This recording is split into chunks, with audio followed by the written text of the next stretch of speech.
Alhamdulillah yang ke-82 daripada surah yang ada dalam Al-Quran, yakni surah Al-Infitar, makkiyatun wa ayatuha 19. Wa qala Allah Ta'ala fi Quran Al-Karim, a'udzu billahi minasyaitonir rajim. Bismillahirrahmanirrahim. Iza as-sama'u fadarat. Apabila langit telah terbelah. Dari sini Allah Subhanahu wa Ta'ala masih menjelaskan kepada kita tentang kejadian-kejadian hari kiamat. Mulai daripada sangkakala yang pertama, kemudian tiupan sangkakala yang kedua dan seterusnya. Allah mengatakan bahawa apabila langit telah terbelah, iza as-sama'u fadarat wa izal kawakibu intatharat, dan apabila bintang-bintang sudah berjatuhan, wa izal biharu fujjirat, dan apabila laut-laut itu dihimpunkan. Nah, ini terjadi sesudah tiupan sangkakala yang pertama. Langit terbelah, bintang berjatuhan, kemudian laut-laut yang dahulunya terpisah sekarang menjadi satu, dan hancurlah dunia ini pada tiupan sangkakala yang pertama. Ya Allah sampaikan lagi, wa izal kuburu bu'sirat, dan apabila kubur-kubur itu dibangkitkan. Nah, ini terjadi ketika tiupan malaikat Israfil yang kedua. Begitu malaikat Israfil meniupkan sangkakala yang kedua, maka orang-orang yang berada di dalam kubur itu dibangkitkan oleh Allah Subhanahu wa Ta'ala. Begitu dibangkitkan manusia di dalam kubur dan dia sudah berada di alam akhirat. Alimat nafsun ma qaddamat wa akharat, maka tahulah akan seseorang itu apa-apa yang sudah diperbuatnya. Jadi sesudah kita dibangkitkan dari alam kubur, di situ kita mengetahui apa hasil yang kita kerjakan selama hidup di dunia dahulu. Jadi orang-orang yang selama hidupnya selalu mengutamakan dunia, mengerjakan perbuatan dosa dan maksiat dan tidak mahu bertobat kepada Allah Subhanahu wa Ta'ala, maka pada hari itu akan menemui penyesalan yang tidak ada guna lagi untuk disesali karena sudah terlambat waktunya. Namun bagi mereka yang hidupnya di dunia selalu mengedepankan akhirat, pada hari itu akan berbahagia, yang sangat gembira hati yang tidak pernah dirasakan dan dibayangkan sebelum. Jadi mari kita tanyakan kepada diri kita ini, apakah kita ini min ashabid dunia, golongan ahli dunia, atau ashabil akhirah? Tergantung pada diri kita apa yang kita utamakan. Wa qala Allah Ta'ala fi Qur'anil Karim, ya ayyuhal insanu ma gharraka bi rabbikal karim. Hai manusia, ujar Allah, sesuatu apakah yang membuatkan engkau terperdaya dengan Allah Subhanahu wa Ta'ala yang Maha Mulia dan Pemurah? Alladzi khalaqa fa sawwaka fa'adalak, yang telah menciptakan engkau, menyempurnakan atas kejadian engkau, yang menjadikan anggota-anggota tubuh engkau tersusun dengan seimbang. Fi ayyi suratin ma syaa rakkabak,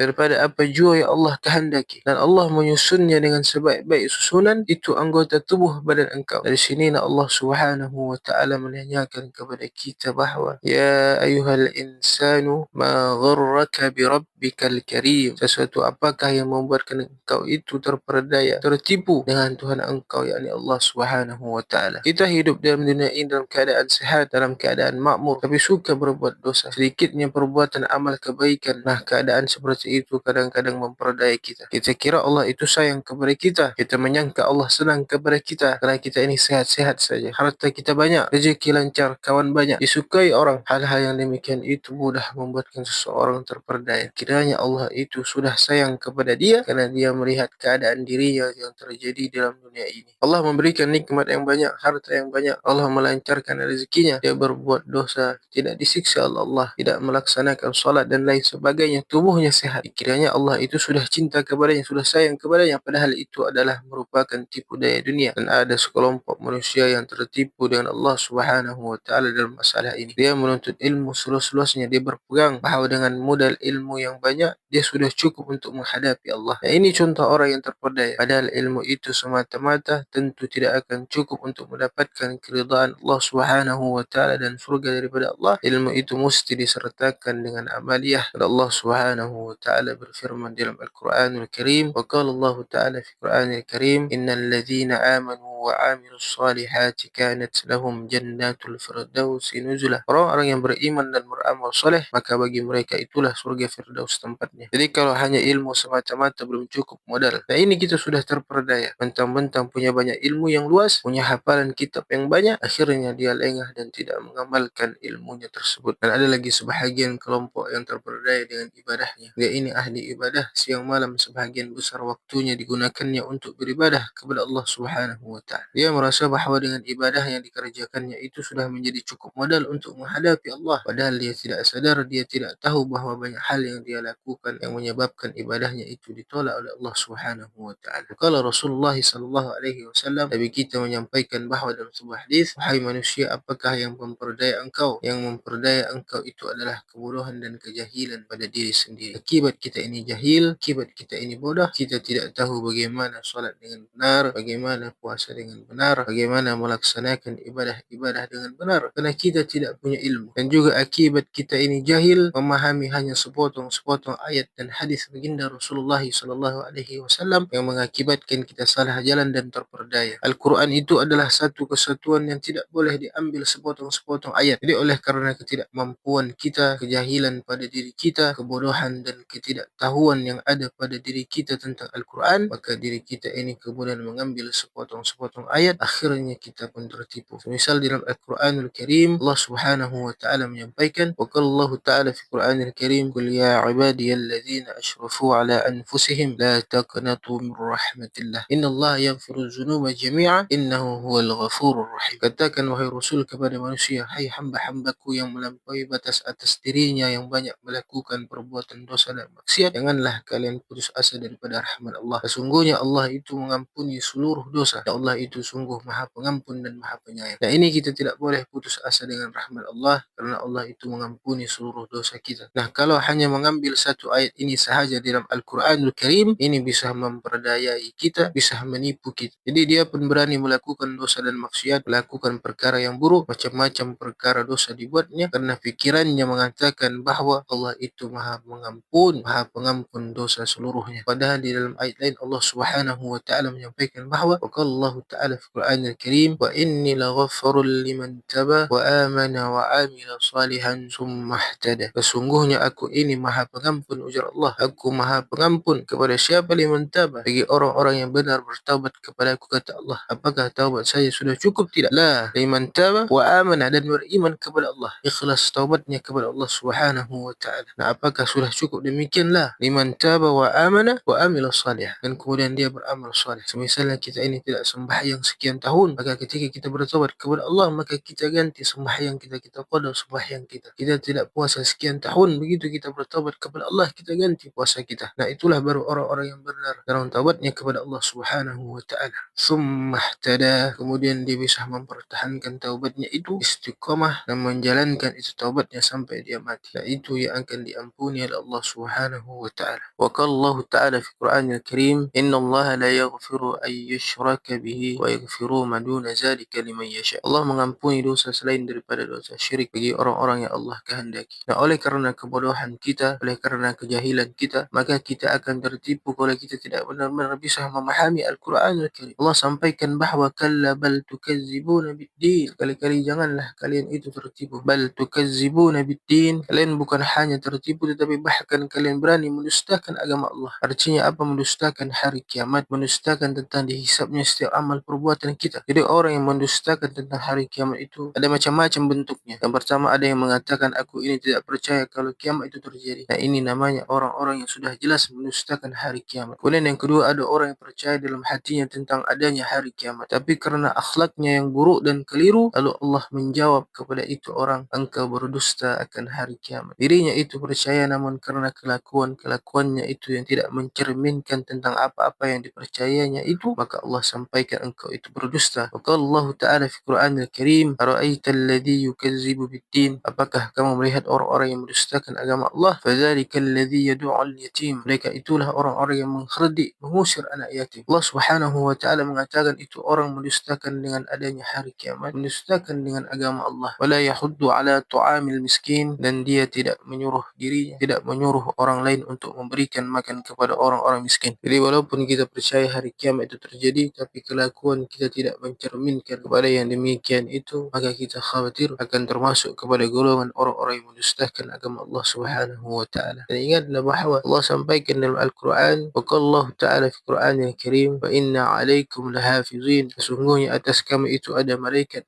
hafazah kiraman katibin, malaikat yang mulia, yang mereka itu mencatat, mereka itu menulis amal perbuatan manusia. Ya'lamuna ma taf'alun, mereka mengetahui apa-apa yang kamu kerjakan. kerjakan wahai manusia. Jadi demikianlah ini nasihat, mudah-mudahan Allah Subhanahu wa taala menolong kita semua ini. Allahumma a'inna ala dzikrika wa syukrika wa husni ibadatik. Allahumma ja'al akhir kalamina la ilaha illallah Muhammadur Rasulullah sallallahu alaihi wasallam. Al-afu minkum wal hadis siratullah siratul mustaqim. Wassalamu alaikum warahmatullahi